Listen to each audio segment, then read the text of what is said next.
The Atlanta Braves' strategy of taking some high upside pitchers in the draft has worked out for them here recently, including with Spencer Schwellenbach, who had another great outing on Tuesday, securing a series win for the Braves. We'll discuss that and also what prep arm they might take in this year's MLB Draft. All that on today's episode of Locked On Braves. So let's get into it.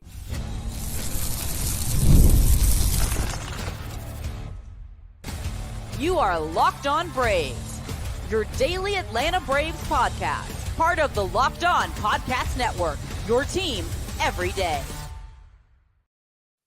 Hey, and welcome back to Locked On Braves, part of Locked On Sports Atlanta, where we cover your favorite Atlanta sports teams each and every day. I am your host, Jake Mastriani. You can follow me on social media at ShortstopBall. Make sure you check out the podcast there as well at LockedOn_Braves. Send in any questions, comments, or feedback that you have for the podcast. If you're new and watching on YouTube, hit that subscribe button, hit that thumbs up button as well, so others can find us here at Locked On Braves. If you're listening on the audio version, you can help me out by leaving me a 5-star review on Apple, Spotify, or wherever you get your podcast. Thank you so much to all my everydayers out there. Appreciate you letting me know in the comments section below that you enjoy listening each and every day. It means a ton to me. Today, we're going to get into Tuesday's win, another 2-1 win over the Tigers. We'll discuss Spencer Schwellenbach's outing, and then we will look at the MLB Draft coming up and look at some prep arms that maybe the Braves could take 24th overall, and then we'll set you up for a quick turnaround for Wednesday afternoon's game, a pitching matchup between Traik Skubal and Reynaldo Lopez. Before we get into all that, though, this episode is brought to you by eBay Motors. From brakes to exhaust kits and beyond, eBay Motors has over 122 million parts to keep your ride or die alive. With all the parts you need at the prices you want, it's easy to bring home that big win. Keep your ride or die alive at ebaymotors.com. Eligible items only. Exclusions apply. eBay guaranteed fit only available to U.S. customers. Well, it is not deja vu, but it was another 2-1 win for the Atlanta Braves on Tuesday, matching the same score that they won by on Monday. And look, 4 runs in 2 games against the Tigers. I told you coming in, they had a really good starting rotation. Now, Casey Mize hasn't necessarily been a huge part of that, but they get the wins, and it's a series win. And it's a series win against a team that you should beat. And the Braves haven't been doing that a lot lately. You're looking at, 2 four-game series losses to the Nationals. You're looking at a series loss to the Pirates. They haven't been winning these games lately, and so I don't necessarily care how they're winning them as long as they are winning them. Things feel much better because these are games they haven't been winning here recently. So it's great to see them, again, pick up back-to-back series wins now, something we haven't seen in a long time. And again, the offense, we'll talk about it, not exactly carrying over what we saw from the weekend, but doing enough to get the win. And obviously the starting rotation, the starting pitching has been fantastic. And let's start there with Spencer Schwellenbach. 6 innings, 3 hits, 2 walks, 2 hit batters. Really the only, and it's an outlier in the outing where he was otherwise, brilliant and had great command, but had a couple of balls that got away from him. One that just ran way inside that hit Canna. Another one to a lefty that was just going in on him, got him in the back leg. A couple of walks. But I'd almost rather see those walks than see him going over the plate too much like we saw in his first 2 outings and giving up, all of that hard contact that he did. But the 2 hit batters, little out of character, and a little out of character for the start overall, like I said, where he was otherwise on point. But 6 innings, 3 hits, 2 walks, 2 hit batters, just 1 earned run after a leadoff triple, 7 strikeouts on 89 pitches. So very efficient in that as well, working through 6 innings. He only allowed 5 hard hits, 18 whiffs, 37% whiff rate. That's not, I don't think, what we're generally going to see from Spencer Schwellenbach. I don't see him as somebody that's going to rack up a lot of swings and misses. I think he certainly has the stuff. He's capable to do that, but he's typically going to be more of a pitch to contact type of guy. An 85.1 mile per hour average exit velocity against. And again, I mentioned this last time in his good start against Baltimore. That is Max Fried territory. That is elite. And I know some people don't care about exit velocity, but just trust me when I tell you this, hitting the ball harder usually leads to more results.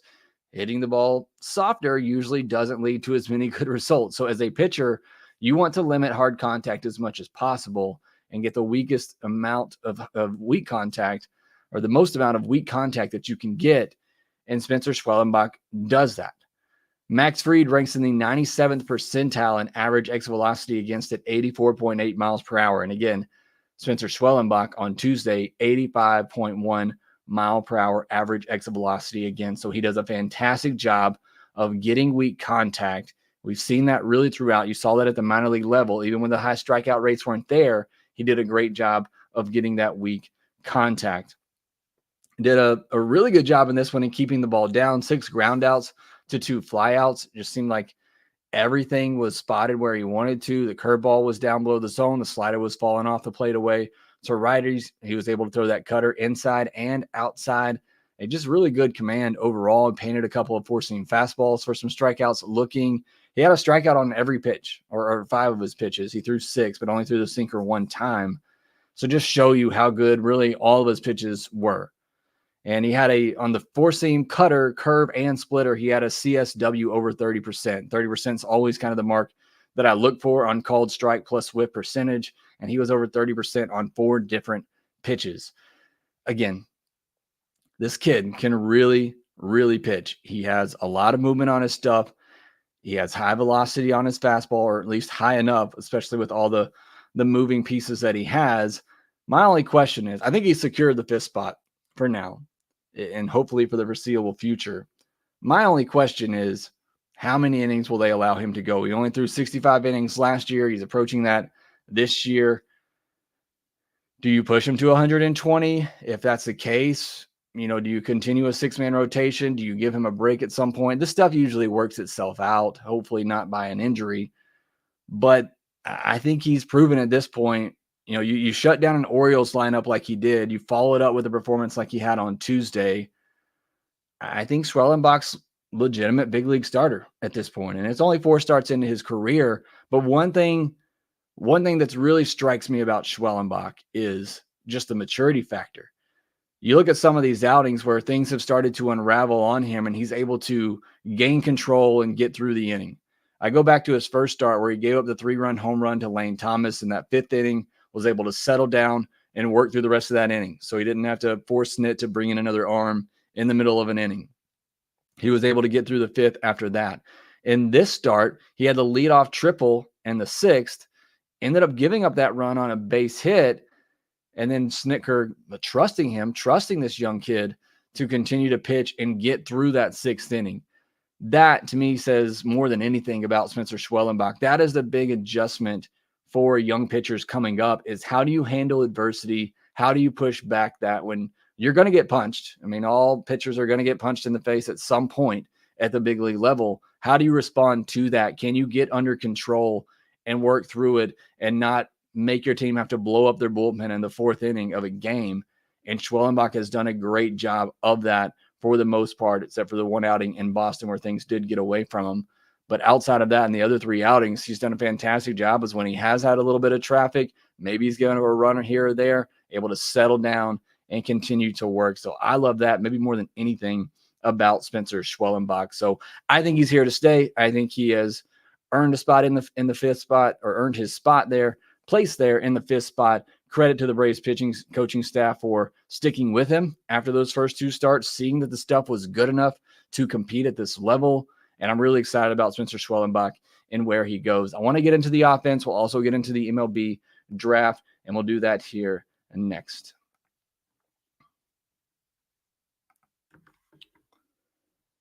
Passion, drive, and patience. What brings home the winning trophy is also what keeps your ride or die alive. eBay Motors has everything you need to maintain your vehicle and level it up to peak performance. From superchargers, roof racks, exhaust kits, LED headlights, and more. Whether you're into speed, power, or style, eBay Motors has got you covered. With over 122 million parts for your number one ride or die, you'll always find exactly what you're looking for. And with eBay Guaranteed Fit, your part is guaranteed to fit your ride every time, or your money back. Because with eBay Motors, you're burning rubber, not cash. With all the parts you need at the prices you want, it's easy to turn your car into the MVP and bring home that win. Keep your ride or die alive at ebaymotors.com. That's ebaymotors.com. Eligible items only. Exclusions apply. eBay Guaranteed Fit only available to U.S. customers.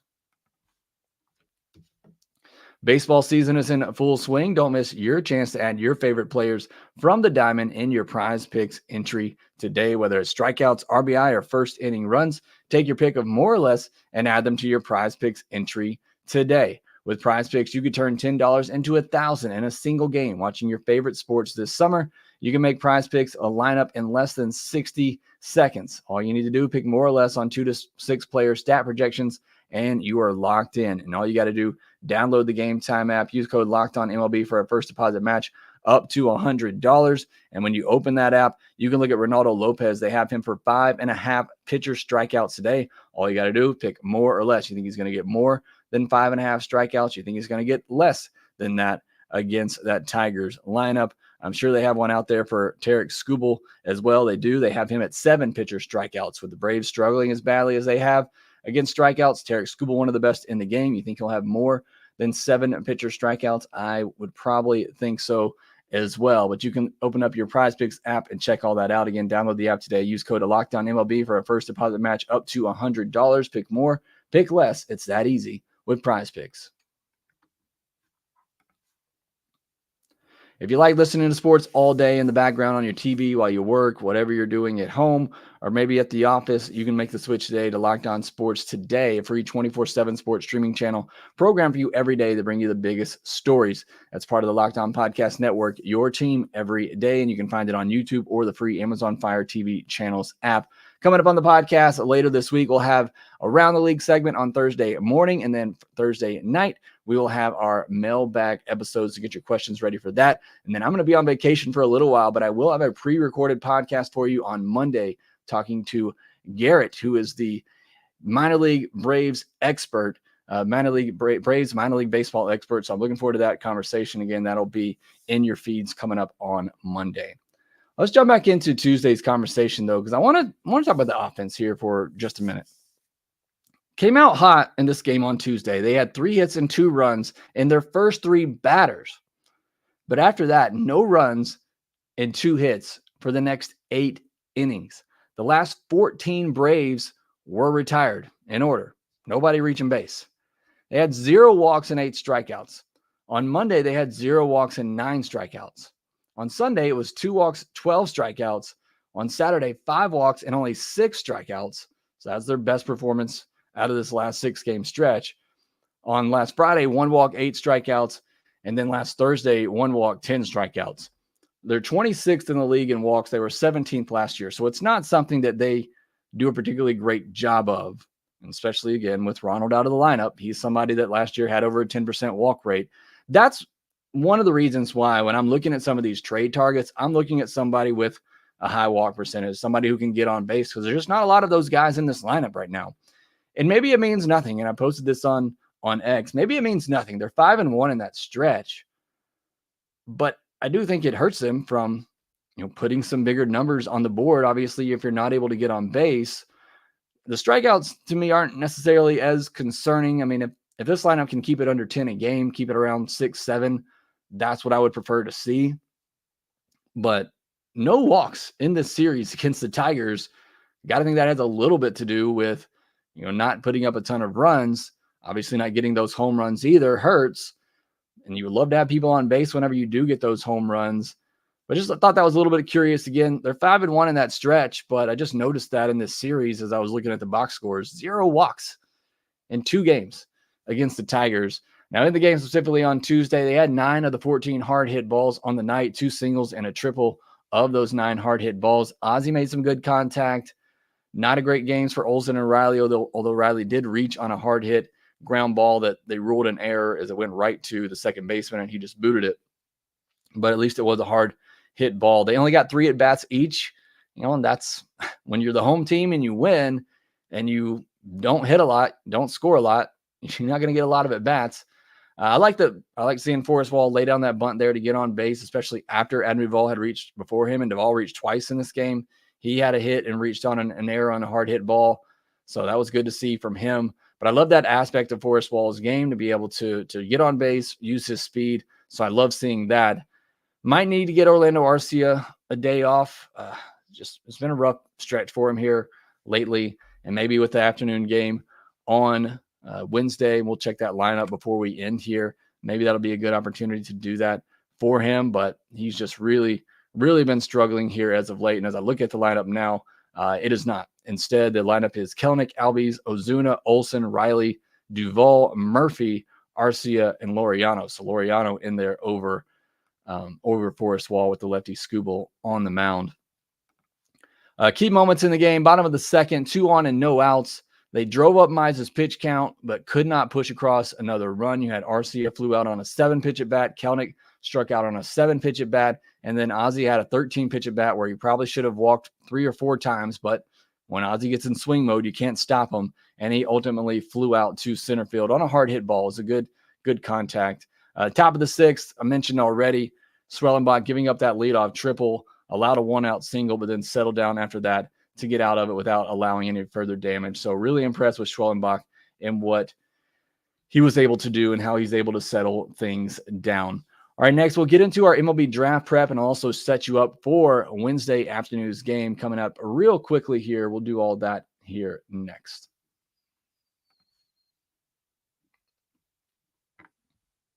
My wife and I started looking for life insurance several years ago as we started having kids. We wanted to make sure, that we were kind of stress-free, that they had the insurance that they needed. I wish we would have known about Policygenius at that time. They are the country's leading online insurance marketplace, saving you time and money so you can provide your family with a financial safety net starting today.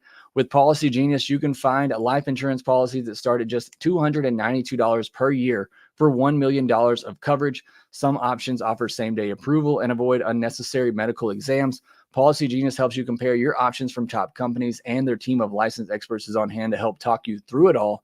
Talk to a team of award-winning agents who will walk you through the process step by step. Easily compare quotes from America's top insurers and just a few clicks to find your lowest price. Check life insurance off your to-do list in no time with Policygenius. Head to policygenius.com/LockedOnMLB or click the link in the description notes below to get your free life insurance quotes and see how much you could save. That's policygenius.com/LockedOnMLB. Here on Locked On Braves, we pride ourselves on getting you the latest news for your team, whether it's the offseason, the draft, trade deadline, spring training, playoffs. Hopefully, it's year-round here on Locked On Braves. And you know what else is year-round? Collection season. Just because the tax season is over doesn't mean the IRS will stop coming after you for unfiled taxes. The IRS can garnish your wages, levy your bank accounts, and even seize your property. Don't let the IRS target you. Let the licensed professionals and tax experts at Tax Network USA go to bat for you. With over 14 years of experience and an A+ rating by the Better Business Bureau, Tax Network USA has saved its clients over $1 billion, that's a B, billion, in tax debt. Whether you owe taxes, have complicated matters that require tax planning, or maybe you finally hit that parlay on FanDuel this season to help you correctly file for that, call 1-800-549-1000 or visit tnusa.com/lockedon. That's tnusa.com/lockedon. See the link in this episode description below for more information. We are recording live here. I want to give a shout out to Tony Zachron, Braves Thrills. In here with me, 1 iron long, Tracy Reese, as well, John Toso, Ali Durrett, Michael Salo, Garrett Clemens. Haven't seen you in a while, Garrett. Thanks for joining here. And Jeffrey Humphreys, thank you so much for joining me here live on this morning. Let's get into some MLB draft prep here. I want to look at some high school arms, and just full disclosure, I don't know a lot about these arms. I don't know a lot about the high school ranks, so I'm basically going to be giving you this information from the scouting reports that I was able to take a look at and some video that I was able to watch. But here are some of the top ranked prepped arms. William Schmidt, right-handed pitcher out of Louisiana, 12th best prospect according to MLB Pipeline. He's an LSU baseball commit. A 70 grade curveball. That's one of the highest grades that I saw. I think it is the highest grade that I saw on any singular pitch of any high school pitcher. He also has a plus fastball that sits in the mid-90s. And there's possibly room for growth. He's already 6'4" at 18 years old. So, really interesting prospect there. William Schmidt, don't know if he'll make it to the Braves. Cam Caminiti is another prep arm that I don't know that will make it to the Braves. He's the left-handed pitcher from the state of Arizona, 17th best prospect, also an LSU commit. If you watch college baseball at all, LSU is getting everything right now. He's also the cousin of Ken Caminiti, if you are familiar. or maybe you recognize that name. He is a cousin of the former MLB star, will be just 17 on draft day. And so that's big as you look at some of these prep arms. If you can get them even younger, teams like to do that. It gives you more time to kind of work with them. For average to plus offerings, I love to see that. That kind of reminds me of, an Owen Murphy, J.R. Ritchie, guys that maybe didn't have outlier stuff, but just had tons of pitches that were average to plus with maybe room for more, and they could control it. And that's kind of what you look for in these prep arms, at least if you're the Braves, to kind of, again, mimic what they did when they took J.R. Ritchie and Owen Murphy. They took guys that maybe had some lower floors, but had some safe floors. That's really, I think, the best strategy with high school arms, because it feels like with a high school arm, you're either getting a stud or you're getting nothing. It's hard to find that middle area just because they are so hit or miss. So if you can find one of these high school arms that you feel pretty safe about, then I think that's the one to go after. Not saying they should go after a prep arm, but in my opinion, if I were in that room, that's kind of what I would be looking for. Ryan Sloan, a right-handed pitcher out of Illinois, the 18th best prospect according to MLB Pipeline. He is a Wake Forest commit, 6'4" as well, so a big frame there, and 3 potential plus pitches. So another solid arm that already has, multiple average to plus pitches in Ryan Sloan. Cash Mayfield. This is the first one I think that could be available to the Braves, and I think makes some sense. He might be the most exciting to me of this group. A left-handed pitcher out of Oklahoma, the 28th best prospect, committed to Oklahoma State. Now, he is 19, so a bit older for a prep arm, but again, that 6'4" frame, so it's a big frame.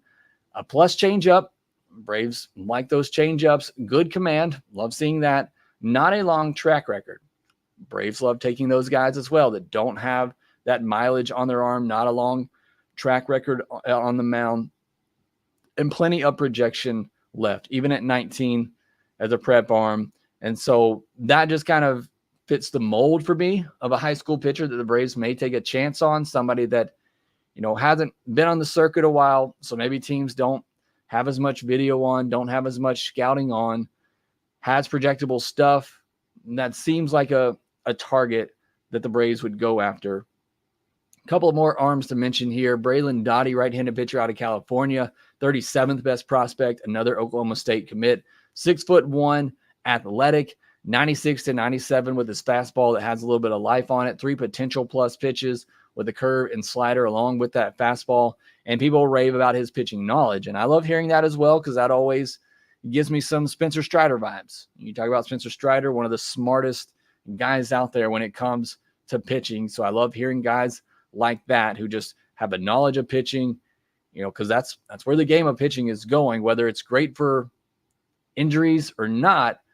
Pitchers who have knowledge on how to spin the baseball, how to put the right amount of torque on it, and just are kind of those students of the game of how to pitch and how to manipulate the baseball, seem to be doing really, really well. So that sticks out to me with Braylon Dottie. And then last one, David Shields, a left-handed pitcher from Pennsylvania, another 17-year-old. So coming in early, a two-sport standout in high school, also playing quarterback. Braves have kind of been targeting those guys as well. A projectable 6'2" frame, a plus slider with plus control already as well is great. So I like all of these arms. I think they're all, make some sense. I don't necessarily see a superstar, a stud in any of these, but they are high school arms. So it's just, even the high school bats, they're so hard to project. It's why I typically try to avoid them in the draft, especially when you're drafting 24th overall. You really only got one good shot at this. You want to make sure you get somebody that you feel like can get to the big leagues. But I do like these arms. I think there is, some good qualities for just about all of them. Like I said, Cash Mayfield, I think, makes a lot of sense for somebody that the Braves could target, somebody that doesn't have that track record, has some projection left, also a 6'4" frame, something to build into. But I think there's good qualities in all of these arms that could make sense for the Braves. But let me know what you feel. Any of these names that you like, that you've had your eye on, do you think the Braves should go with a high school arm in the draft? Let me know down in the comment section below. Would love to hear from you. All right, a little bit of news from the day. AJ Minter getting set for a rehab assignment, so that's great. Ian Anderson pitched 2 scoreless innings at the FCL level. His fastball was 92-95, so that is great to hear as he ramps things back up. J.R. Ritchie also made his return to the FCL. I don't think I mentioned that yesterday, but he pitched on Monday. He threw 2 scoreless innings. So a couple of guys coming back there. Obviously, J.R. Ritchie not coming back to make an impact at the big league level, but I had him ranked as my 3rd best prospect coming into the year, right in front of Spencer Schwellenbach and behind A.J. Smith-Shawver. So I think very highly of J.R. Ritchie. So I'm curious to see what he looks like coming back from Tommy John surgery. And then also have to mention, unfortunately, Willie Mays passed away on Tuesday at the age of 93. So very sad, obviously, losing a baseball icon like that.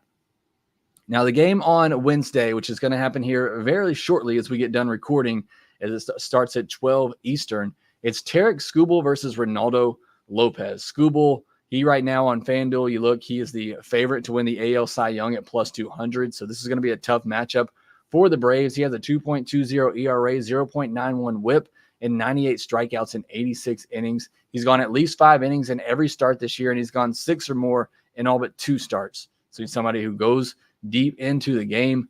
He was cruising last start out against the Astros, gave up 4 runs in the 6th inning. What scares me the most, he has one of the best 4-seam fastballs in baseball with a plus 10 run value. Batters hitting just 176 against that pitch with the 25.6% whiff rate, which is really good for a 4-seam fastball. It's set up by a very good changeup that gets whiffs in the 40% range. So again, a really good fastball changeup mix for Traik Skubal that really makes me nervous for the Braves on Wednesday afternoon. But on the other side, you got Reynaldo Lopez, who's coming off, in my mind, his most impressive start of the year, 6 scoreless against the Orioles with just 2 hits and a walk and 8 strikeouts. They're not going to have as many good lefties out there, but I was really impressed last time that he was able to mix in that changeup and curveball more against all those lefties, and they looked really, really good. But the fastball slider combination is what has been working all year for Reynaldo Lopez, and he should be able to get that going against this Tigers lineup. So going to be a tough matchup for the Braves offensively, again, as they've been struggling.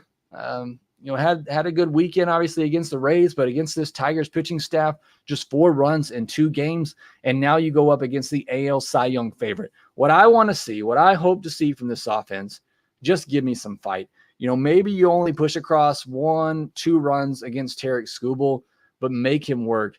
Don't let him go beyond, the 6th inning. I'd love to get him out of there before the end of the 6th, but make him work. Don't let him have these quick innings under 10 pitches. Make him work a little bit. Foul off some tough pitches, which they did against Casey Mize. They just couldn't come up with the big hits to put him away. But I want to see them make Traik Skubal work a little bit. Hey, maybe draw a walk. How about that for a change? They haven't gotten a walk yet in this series. Do they get it against Traik Skubal on a Wednesday afternoon? And then try to get into that bullpen, which the Braves should be able to get to. It's not one of the better bullpens in baseball. So that's what I'm looking for on Wednesday to see if the Braves can sweep this series. And kind of need to. You're about to go to New York, a little bit of a road trip here. And then you got that makeup game in Chicago. Hopefully we miss Garrett Crochet in that one. But I want to see the Braves get a sweep here, obviously, rack up some more wins, get back to 10 games over 500 would feel good as well and give you some good vibes. You always want to get some good vibes, whether you're ending a road trip or ending a homestand as you get the off day on Thursday. Want to have that good taste in your mouth of a win, and this would make it a series sweep. So hopefully that's what we see on a Wednesday. We'll have more on the postcast Wednesday night with me and Grant McCauley on Locked On Sports Atlanta on YouTube and also in your Locked On Braves podcast feed. Again, thank you to everybody joining me here. I see Peter D'Amico made it as well. Thank you so much for joining me here live. Make sure you subscribe on YouTube if you are new. Hit that thumbs up button if you haven't already. Make sure you follow us on social media at shortstopball, at LockedOn_Braves. Make sure that you rate, review, and subscribe to the Locked On Braves podcast wherever you get your podcasts, and we will talk to you next time.